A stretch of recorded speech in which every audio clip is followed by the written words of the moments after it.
بسم اللہ الرحمن الرحیم۔ میرے محترم بھائیوں اور دوستوں، بزرگوں نے فرمایا کہ سب سے بڑی کرامت یہ ہے کہ احکام خداوندی اور سنت نبوی کا اہتمام کیا جائے۔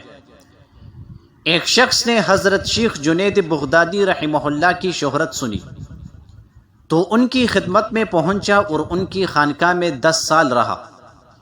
ایک دن آ کر حضرت سے کہا کہ حضرت میں واپس جانا چاہتا ہوں۔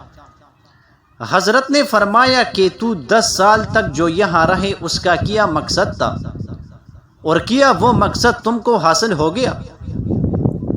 اس نے کہا کہ میں اس لیے آیا تھا کہ میں نے لوگوں سے آپ کا ذکر سنا تھا کہ آپ ولی اللہ ہے، تو میں نے یہ سوچا کہ آپ سے بڑی بڑی کرامتیں ہوتی ہوگی، لہٰذا آپ کی خدمت میں رہنے آیا تاکہ آپ کی کرامت دیکھوں، لیکن اب اس لیے جا رہا ہوں کہ میں نے آپ سے اس عرصے میں ایک کرامت بھی نہیں دیکھی۔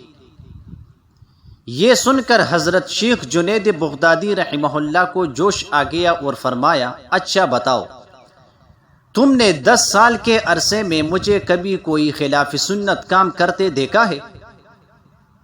اس نے اب غور کیا اور کچھ دیر کے بعد کہنے لگا، نہیں، آپ سے کبھی بھی کوئی خلاف سنت کام ہوتے نہیں دیکھا۔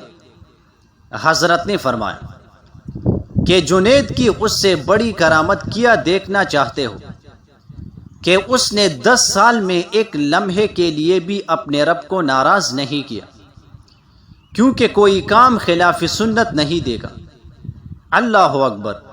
دیکھیے، اللہ والے ایسے ہوتے ہیں جن سے گناہ تو درکنار، سنت بھی کبھی ترک نہیں ہوئی، اور یہی اصل کرامت ہے۔ وقت کی حفاظت کا ایک عجیب واقعہ۔ ایک بزرگ تھے دیوبند میں جن کا نام ہے حضرت مولانا میاں صاحب رحمہ اللہ، دارالعلوم دیوبند کے محدث تھے۔ حضرت مولانا مفتی محمد شفیع صاحب رحمہ اللہ کے اساتذہ میں سے بھی ہے۔ حضرت مولانا مفتی محمد شفیع صاحب رحمہ اللہ نے ان کا واقعہ ذکر کیا ہے کہ ان کی مجلس ہوتی تھی اور ان میں علماء، طلباء اور صلحاء سب جمع ہوتے تھے، اور کوئی مسئلہ پوچھتا، کوئی مشورہ لیتا۔ حضرت کبھی کچھ بیان فرماتے اور کبھی مسائل کی تحقیق ہوتی، مختلف قسم کی باتیں ہوتی رہتی۔ حضرت مفتی محمد شفیع صاحب رحمہ اللہ فرماتے ہیں کہ ایک دن حضرت نے فرمایا کہ بھائی، کل سے ہماری مجلس میں گفتگو صرف عربی زبان میں ہوگی، اردو میں نہیں۔ اس کے بعد مجلس برخاست ہو گئی اور لوگ چلے گئے۔ دوسرا دن ہوا تو لوگ آئے۔ آنے کے بعد سب خاموش بیٹھے ہوئے ہیں، کوئی بولتا نہیں، کوئی کچھ پوچھتا نہیں۔ اگرچہ وہ علماء تھے، طلباء تھے، لیکن عام طور پر عربی زبان میں گفتگو کی مشق چونکہ نہیں ہوتی ہے، تو جیسے اردو سرسر بولتے ہیں اس طرح نہیں بول پاتے، اور سب کے سب خاموش بیٹھے ہوئے ہیں۔ بہت دیر کے بعد کسی نے کہا کہ حضرت، ایک مسئلہ ہے۔ عربی میں اس نے ایک جملہ بہت جچا تلا استعمال کیا۔ اب حضرت نے اس کا جچا تلا عربی میں جواب دیا۔ پھر مجلس پر خاموشی طاری ہو گئی۔ پھر کچھ دیر کے بعد کسی نے سوال کیا، پھر اسی طرح جواب ہو گیا۔ پھر خاموشی طاری ہو گئی۔ 2-4 باتیں ہوئی تھی کہ عصر سے مغرب تک کا وقت ختم ہو گیا اور لوگ چلے گئے۔ دوسرا دن ہوا، وہی کیفیت۔ تیسرا دن ہوا، پھر وہی کیفیت، کوئی کچھ بولتا ہی نہیں۔ 2-3 دن کے بعد کسی نے حضرت سے سوال کیا کہ حضرت، آپ نے یہ عربی والی قید لگا کر ہم لوگوں کو بہت بڑی مشکل میں ڈال دیا ہے اور استفادے کا دروازہ بند کر دیا ہے، آفادے کا دروازہ بند ہو گیا ہے، آپ نے ایسا کیوں کیا؟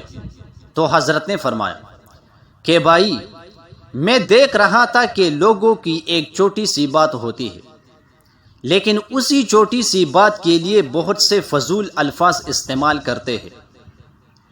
5 لفظوں میں جو بات پوری ہو سکتی ہے، اس کے لیے 40-50 الفاظ استعمال کرتے ہیں، وہ سب فضول ہوتے ہیں۔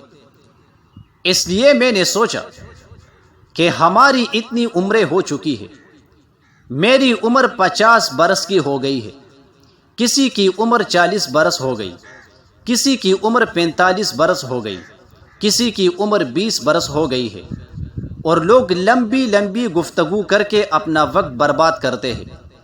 میں نے سوچا کہ اس فضول گوئی میں جو وقت گزر رہا ہے اس سے ان لوگوں کو بچاؤں، اس لیے میں نے یہ قید لگائی کہ عربی میں بولوں۔ اب عربی میں بولے گا تو جچے تلے الفاظ میں بولے گا، بیکار کوئی لفظ استعمال نہیں کرے گا، جیسے اردو میں آدمی بکواس کر لیتا ہے، اس لیے وہاں بڑا سوچ سمجھ کر بولے گا، ضرورت ہی کا لفظ بولے گا، بلکہ جتنا ضروری ہے وہ بھی پورا نہیں بول سکے گا، اس میں بھی کچھ گڑ ہو جائے گا، اس لیے میں نے یہ قید لگائی ہے۔ جزاک اللہ۔